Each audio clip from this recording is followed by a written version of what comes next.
मगाशी कसा काय दिवा विझला? सकाळपासून अपशकून का व्हायला लागल्यात कुणाला ठाव, काहीच कळना झालंय. हा कसला अपशकून म्हणायचा बाई? अपशकून कसला आलाय त्यात? आता पंखा चालू असेल तर मग दिवा विझणार नाही तर मग काय होणार आहे? भागू, जा पंखा बंद कर. छोटी आई, तू ओवाळून घे.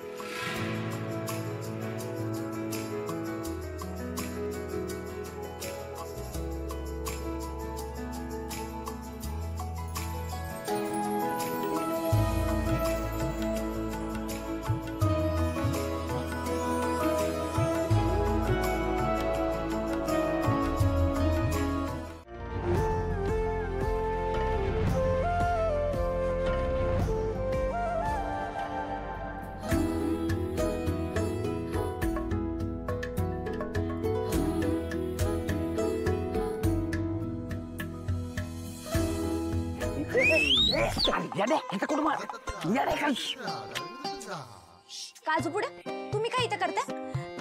दानू दीदी, वहिनी, हे बघ काय करायला लागले. गप्प बस ना. ए, मी नसते गप्प बसत. तुम्हा दोघांना चांगला धडाच शिकवते. दानू दीदी,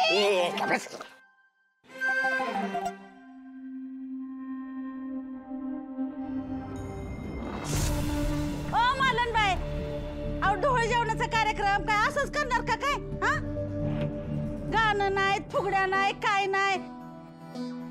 ए पुरींनो, अगं तुम्ही काय कार्यक्रम ठरवलाय का नाही? आज पोटातल्या बाळाला सुद्धा उड्या माराव्याशा वाटत्याल. नाही म्हणजे त्याला जन्माला आल्याचं सार्थक होईल ना.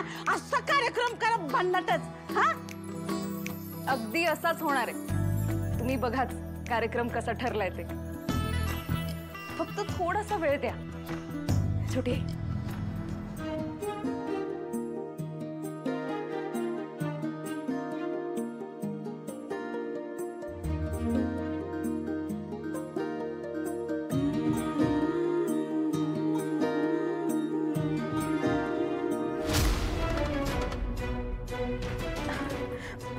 वहिनी,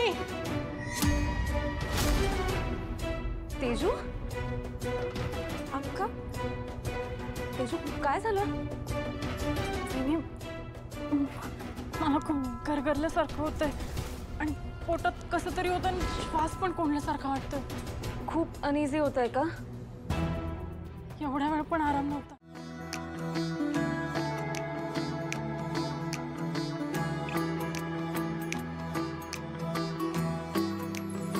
आई, तुम्हाला तर माहीतच आहे, ही ओटी आईने भरल्याशिवाय पूर्ण होत नाही.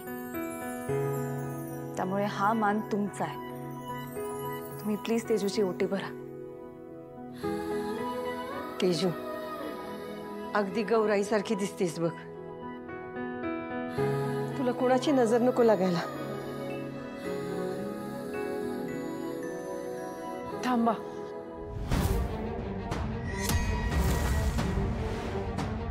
तेजू, काय झालं? वहिनी, ओटी भरायचा अधिकार हा फक्त आईचाच असतो ना, आणि त्याचा मान पण फक्त आईलाच मिळाला पाहिजे असं म्हणतात ना.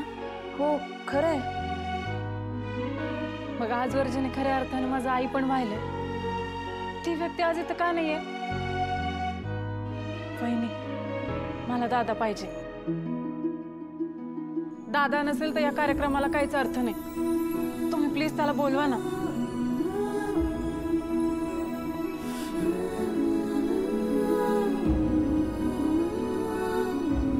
सूर्या, काय झालं? कार्यक्रम सगळं व्यवस्थित चालू आहे ना? सगळं व्यवस्थित चालू आहे, पण तू आत हवास. का?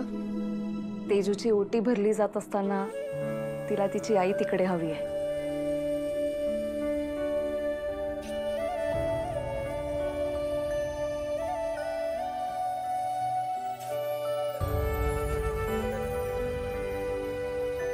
दादा, हे औक्षणाचं ताट घे. अगं मी दादा, आजवर तू आम्हाला केवढा जीव लावलाय. आमच्यासाठी तूच आमची आई आहेस. म्हणून माझी इच्छा आहे की आज तू मला ओवाळावंस. ओवाळशील ना दादा?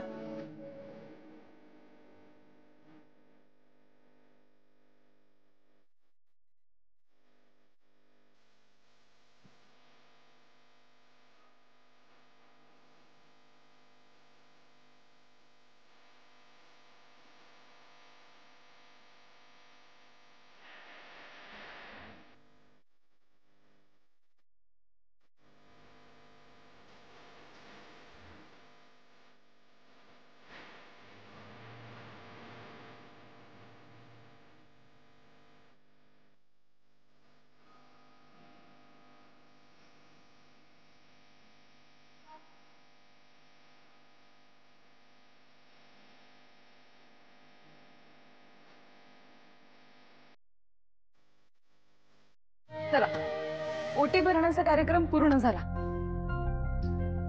राजू, ताट आणूयात आता. ठेव. सावकाश. तेजू तेजू, अगं अजून बरं वाटत नाही का तुला पोरी? अगं नाही आत्या, जरासा तोल गेला माझा. खरंच ना? नाहीतर हे बघ, जर तब्येत ठीक नाही असं वाटत असेल तरी एकदा तुळजाबरोबर बोलून घेतीस का? हां. अगं आत्या, या दिवसात असं होणं साहजिकच आहे, एवढं काय नाही. अगं नाही तसं तेजू, माझ्या मनात जी शंका आहे त्याचा तुला अंदाज नाही पोरी. तुझा बरोबर एकदा माझ्या मनात असलेल्या शंकेबद्दल बोलू का? सकाळी मालकांनी दुधात काहीतरी टाकलं होतं, ती सांगू का तिला?